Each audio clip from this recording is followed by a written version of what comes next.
Alright, today we're going to listen to the next 3 sections in the book Liberty. After each section, I want you to pause the video and add to your timeline based on important events that occurred during that section. So we have tar and feathers. It says, "Then join hand in hand, brave Americans all. By uniting we stand, by dividing we fall." The colonists had rejoiced too soon. In 1767, Parliament passed the Townshend Act. These placed high taxes on tea, cloth, and other British goods. Americans were furious. "We won't pay," angry men shouted. "We won't buy anything from Britain." Colonial women refused to wear British clothes or serve tea. Instead, they made rough house-spun cloth and drank coffee smuggled in from the Dutch West Indies. Patriotic women swore never to marry a man who bought British goods. And the Sons of Liberty vowed a horrible revenge against anyone who defied the boycott, tar and feathers. They stripped the offender, poured hot tar over him, and then, to make him look ridiculous, emptied a feather pillow over his head. Feathers stuck to the black tar. The screaming man was carried out of town on a wooden rail and dumped in a ditch. Soon, almost no one would buy British goods. The British and Americans were already furious at each other when the American ship, the Liberty, was seized by British customs agents on a charge of smuggling.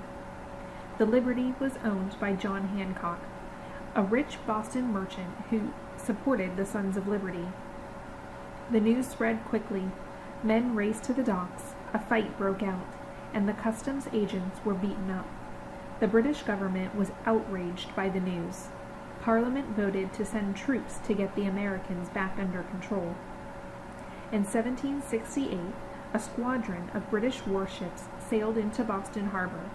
700 redcoats marched ashore and pitched their tents on Boston Commons. And then we have John Hancock. He lived from 1737 to 1793. Was said to be the richest man in Boston. He was also a loyal Son of Liberty. Even before the Revolutionary War broke out, the British put him under their most wanted list. One young man spoke sneerly of the colonies at a quilting party. The girls grabbed him, stripped off his shirt, poured molasses over his head, and feathered him with the tips of cattail plants. Being tarred and feathered was a horrible torture. It was feared so much that the Sons of Liberty had only to send a cold ball of tar and feathers to someone in order to terrify him. He would change his behavior or leave town at once. The finest cloth and needles were made in England. When American women decided to boycott English goods, they held spinning bees. The cloth they made was coarse and unattractive, but they wore it proudly. Since black cloth could be purchased only from Britain, almost everyone stopped wearing black clothes, even to funerals. Instead, a black armband was worn over a person's regular clothes. Okay, so go ahead and pause, add to your timeline.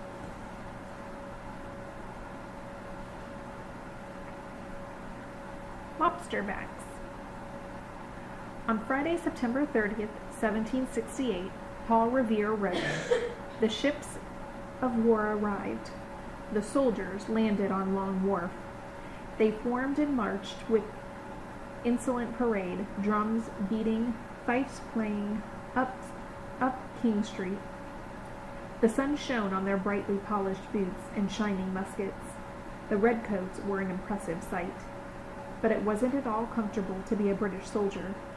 Their red wool jackets were hot and itchy. Their white pants were so tight that they had to be put on wet. Then, as they dried, they got even tighter and pinched cruelly. A redcoat had to pass inspection each morning.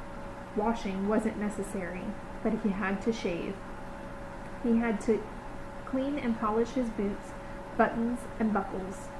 Then he braided his hair in a long pigtail, powdered it with white flour, and dipped the end in animal grease. He smelled awful. Soldiering was a terrible life. Redcoats were paid only about 8 pence, equal to 2 cents, a day. If they didn't keep their uniforms clean, they were whipped. Soldiers who tried to desert was likely to be executed.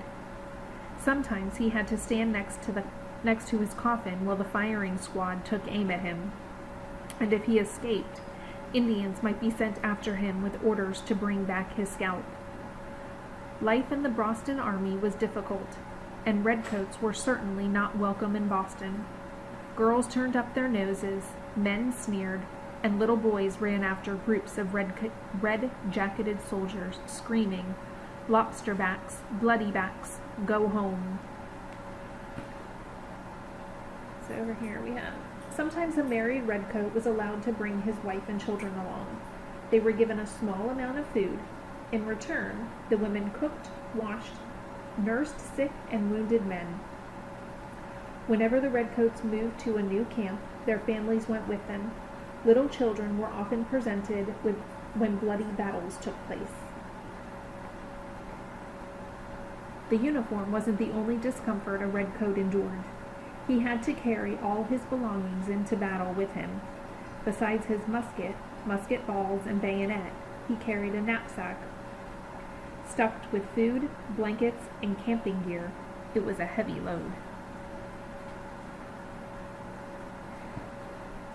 A cat o' nine's tail was a whip made of 9 knotted ropes or leather fastened to a handle.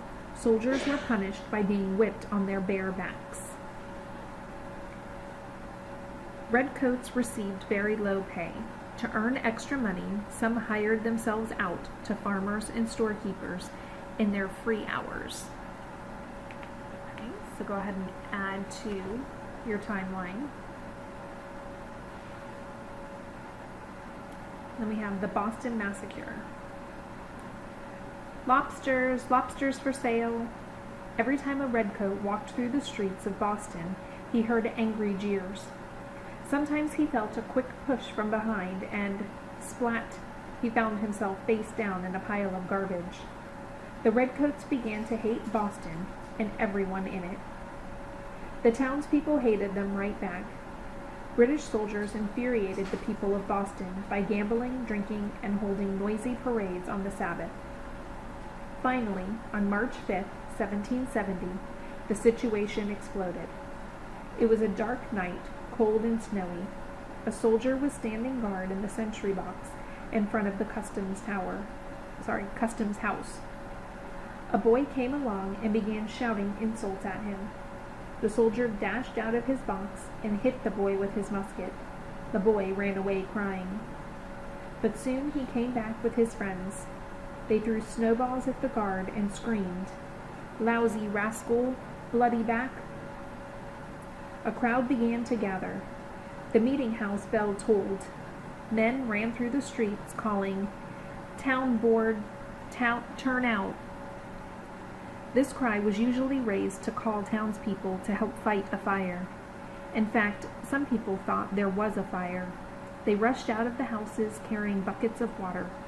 Others were ready to fight. They grabbed fence railings and rocks and ran toward the custom house. The terrified sentry shouted for help. Captain Thomas Preston hurried to his side with 7 redcoats. They loaded their muskets, lowered their bayonets, and faced the angry crowd. "Go home," Captain Preston yelled. The sentry was only doing his job. But the crowd screamed insults at the soldiers and pressed closer. Someone smashed a club across Preston's arms. Rocks flew.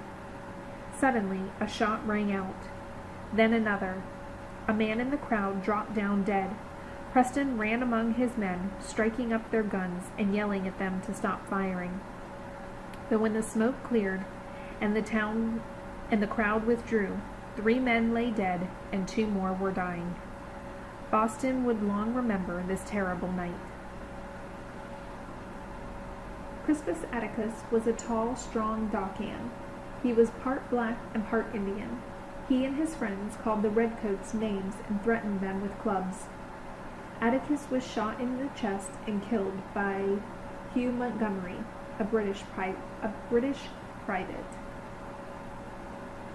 Two of the redcoats who had fired on the crowd, Matthew Kilroy and Hugh Montgomery, were found guilty of manslaughter. They were branded on the thumb and dismissed from the British Army.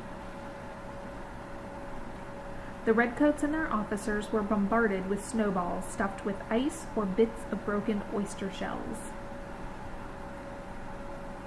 Each year after the Boston Massacre, the people of Boston marked its anniversary with prayers for the dead and angry speeches against the British. A large meeting was planned for the 5th anniversary. The British officers decided that they would not tolerate strong speeches against their country. They made a plan. A young British officer was to bring an egg to the meeting. If the speeches were unacceptable, he would throw the egg at a woman in the audience. That would be the signal for other British officers to arrest the colonists' leaders. Unfortunately for British, the young officer fell on his way to the meeting and broke the egg. No arrest was made. Alright, so go ahead again and add to your timeline from this section.